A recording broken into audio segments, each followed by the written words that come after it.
Welcome to Pilates Teacher's Manual, your guide to becoming a great Pilates teacher. I'm Olivia, and I'll be your host. Join the conversation on Instagram at Pilates Teacher's Manual. Today's chapter starts now.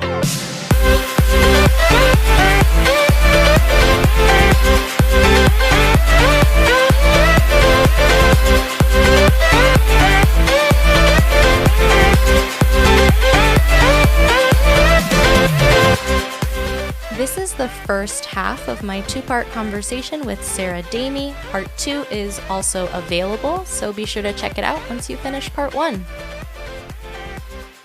Hello, everyone. Welcome back to Pilates Teacher's Manual. I'm Olivia, and you've got a special treat today, my friends. I'm here with my good friend and colleague, Sarah Dami, and she is a Pilates instructor in Club Pilates West Loop with me. I actually met her for the first time when she was doing her teacher training. She observed and then practice taught some of her hours in my classes, and I was like, look at you doing that thing. Pilates, amazing. I've got some great links in the description to her social. Her Instagram is fabulous. If you love Pilates, you'll love her Instagram. She has so many cool tips and tricks and just behind the scenes of Pilates and life. I think you'll get a super big kick out of it.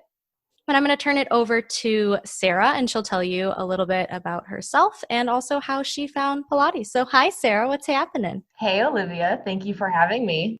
I feel like that question of how did you start doing Pilates, it's such a massive question for any Pilates instructor because it's such a personal thing to, I don't know if you're shifting your career or, just taking some type of step towards sharing this with other people, but it's such a personal calling. Choosing to share the practices and to convince others that you're not insane when you say that you can heal back pain. That's the number one thing. I'm like, you guys, you don't understand. You could fix it. So for me, like back pain was really prominent my entire life. I've had back pain since high school was really the first time that I felt the, negative effects of not having a strong core. I actually passed out one time from the pain. It was so bad. It was so bad. I went and did chiropractors. I did physical therapy. I did all of that. If you really notice, those are really just temporary solutions, right? You either need a doctor's note or you need extra cash to be able to afford a chiropractor, because that's not covered by insurance. So it definitely had a time limit on that treatment, which is something that, obviously is not sustainable for the rest of your life. If it's something that is so physical and so just who your body is you have a weak core. For me, it was like being able to educate myself that this isn't just like a one quick take a pill, it's done, and now I can move on with the rest of my life.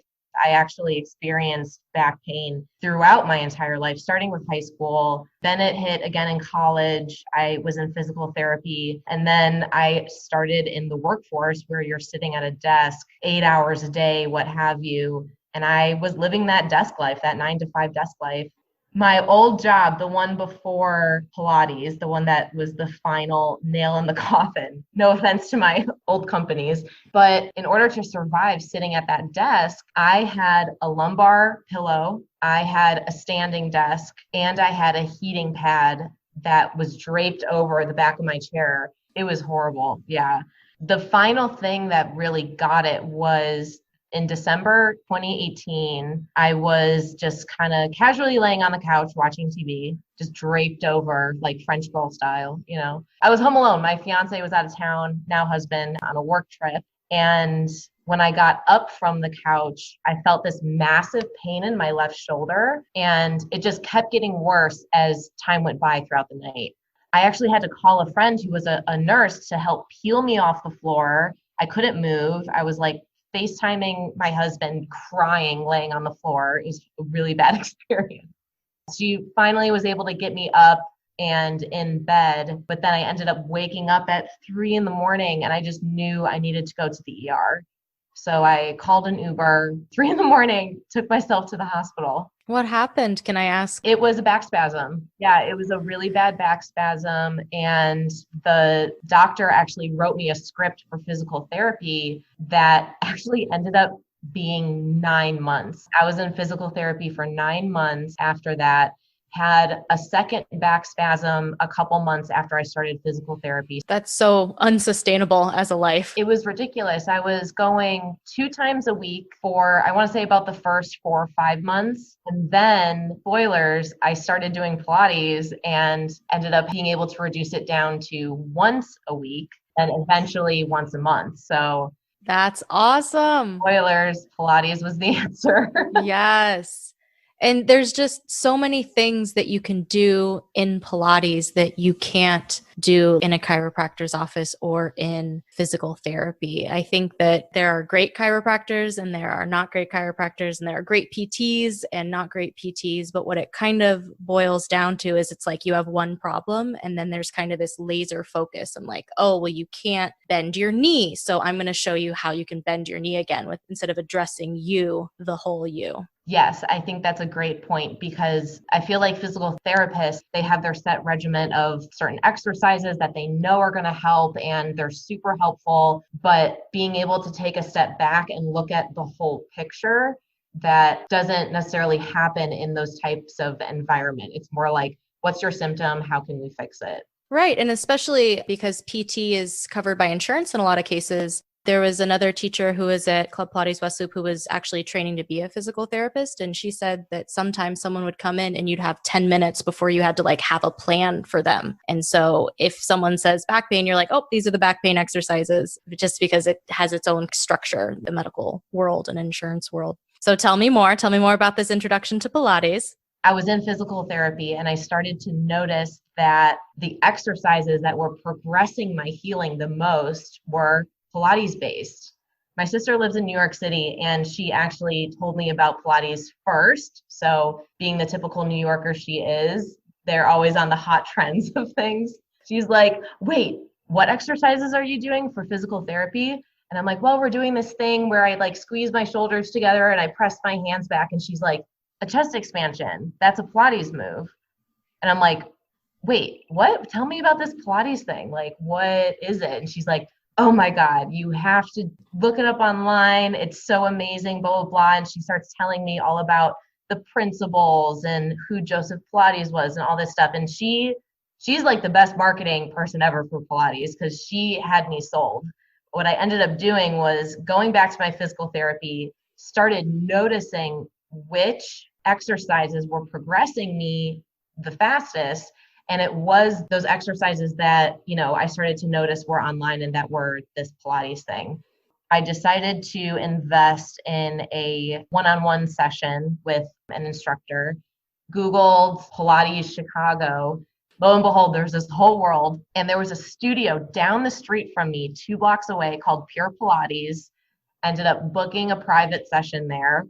Shout out to Danielle who works at Pure Pilates because she is fabulous and she really helped me not only learn about Pilates as a whole, but she respected the progress that I've made in PT. So every day I would come in and she would say, how was last week? How did you feel?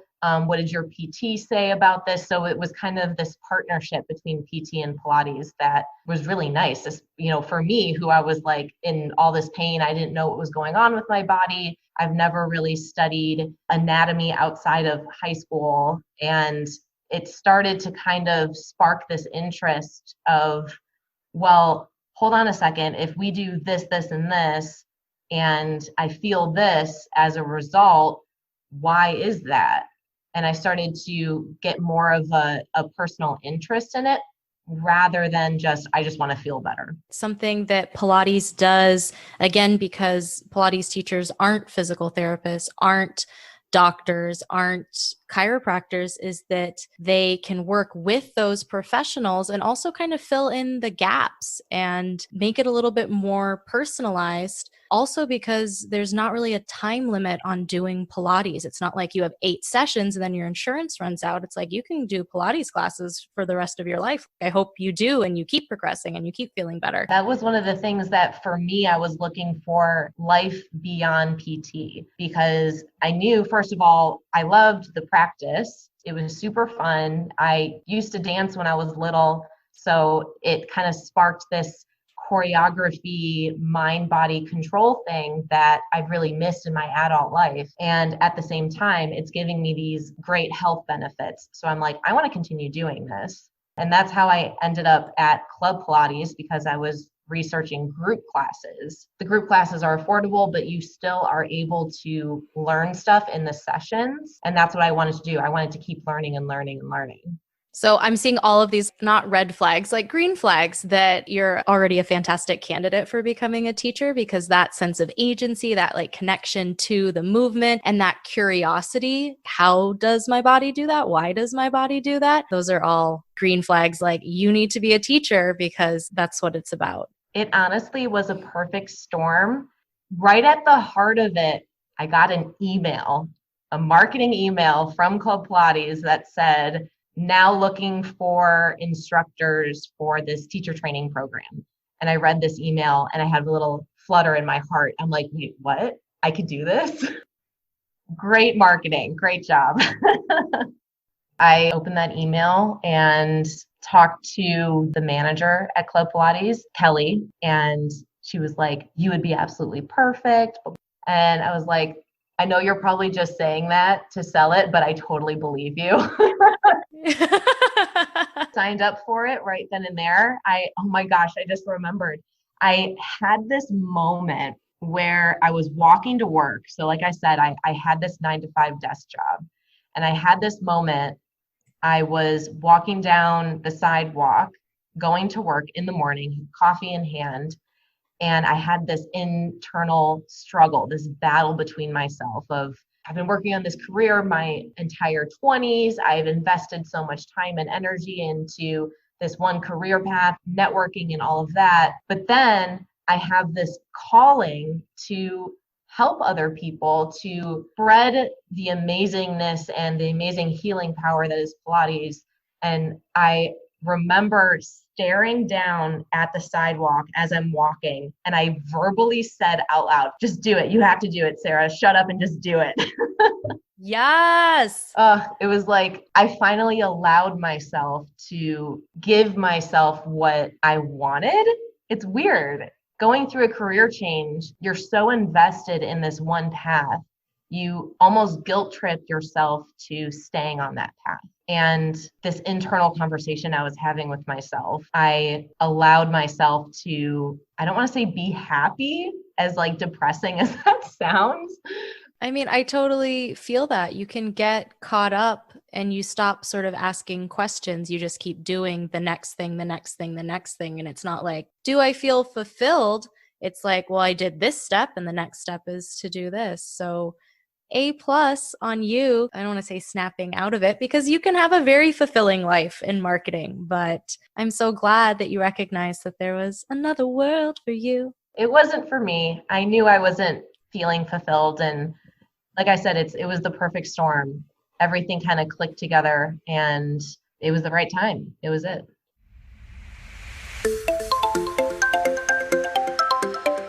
Hi there. I hope you're enjoying today's chapter so far. There's lots of awesome stuff coming up after the break as well. Please share this episode with your friends and followers and share the Pilates love.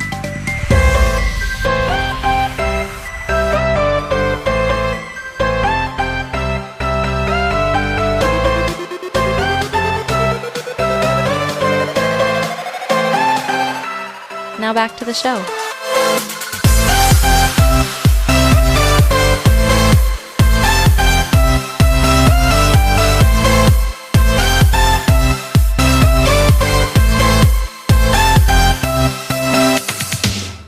So then you get in teacher training, you're rocking your socks. There's a lot of questions about teacher training. When I was looking at, what do people want to know about Pilates? And one of the biggest things is, what's the best teacher training? Like, where can I do teacher training? So you're not alone if you're out there wondering. So I was hoping Sarah would share a little bit about your experience in it, what you loved. Sure. I got certified through Club Pilates, which means, it included a lot of contemporary methodology and equipment, not just classical Pilates. It was in addition to the classical stuff. And I really liked that because I felt like I could bridge Pilates to a larger market. Again, that marketing mind in the back of my head. And, maybe people who have done bar or personal training would be more likely to try something that had that element of familiarity. So that's why I went with Club Pilates. Also, it was my local studio. I was a member there for, I want to say, 6 or 8 months before I got that magical email calling me to be a teacher. So I was already familiar with the studio. I knew the format of the classes, started to know the instructors a little bit more, and then started talking to Kelly, the GM. So I really just felt like it was a welcoming environment and it was a good place to learn because, we say you can't really do wrong. It's more just progressing on what you already know as a foundation. My absolute favorite part of teacher training was the in-studio weekends. There were 12 weekends where you get to go into the studio and spend 8 hours a day just learning and practicing. And it was so much fun. It honestly felt like a camp, Pilates camp. At first, I was dreading it because I was like having this full-time job and I had to start doing this teacher training while I was doing that. And I was dedicating all of my Saturday and Sunday to studio and learning and working out. You're working out the entire time, which did wonders for my abs, but it was super fun. And, our master trainers, I had Courtney and Jackie, they were incredible. They really pushed us to be hands-on. They'd teach an exercise and then they'd have us perform it with their cues. We would take notes on it and we would then cue each other and be hypercritical, but in a good way, right? Because we all want to make sure that we're the best versions of instructors we can be. Having that quick turnaround between learning the master trainer's cueing and our cueing, it really was able to pinpoint the differences between the two. And cueing is, I think, the hardest part of being an instructor.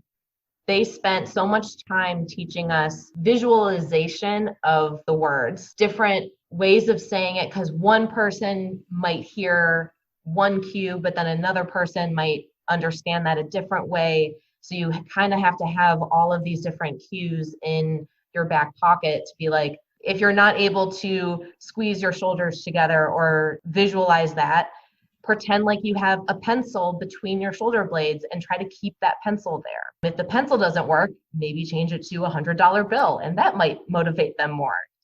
You kind of go through all of these different steps, and I feel like the in-studio sessions, it was like a crash course that was super awesome and fun. And we got to hang out with everyone, and I became really great friends with Allie, who is also an instructor at Club Pilates. I expanded my network greatly just by having those in-person sessions. Yeah, that was definitely my favorite part.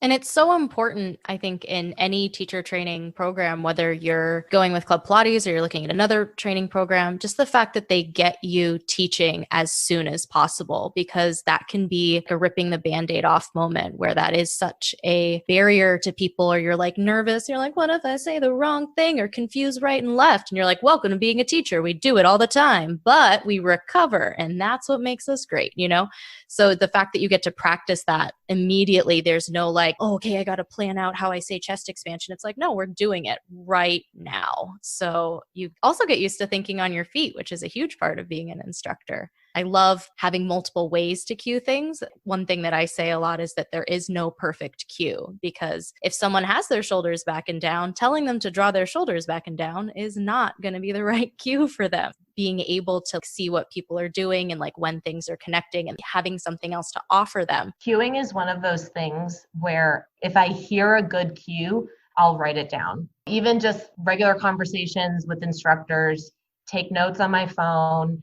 If I'm watching a seminar or even something on Instagram, instructors that verbalize things, or if they have it written in the comments, I'm like, ooh, that's a really great visualization. I'm going to keep that in my back pocket, because it's not competition. We're all just trying to come up with the best way to click it in the client's mind. It's not like my cueing is better than your cueing, so I'm going to not give that to you or give advice to you. Our goals are all the same thing. We want our clients to be happy and healthy. We all get to grow together because when you get a great cue and then you share it, everyone wins. No trademarks on cues, only sharing cues.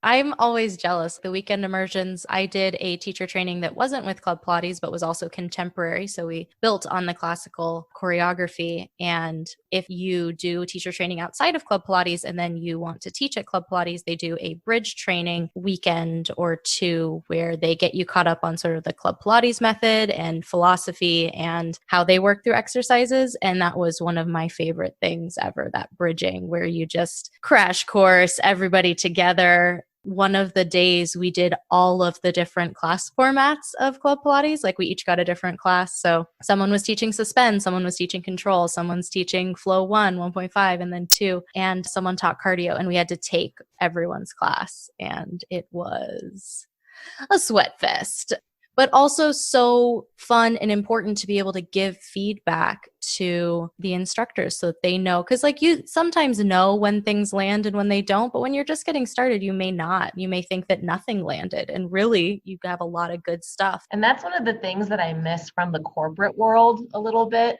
that coworker feeling. Because when you're instructing, you're in the studio, chances are you're the only instructor in the studio unless there's someone doing a private. So it could feel a little isolating being the only instructor there with a room full of clients that are trying to learn things. So having those further educational classes where everyone can get together, we're all talking on the same page, we're all learning from each other. Those are the moments that I really like and that I'm, looking forward to in the future as a new instructor.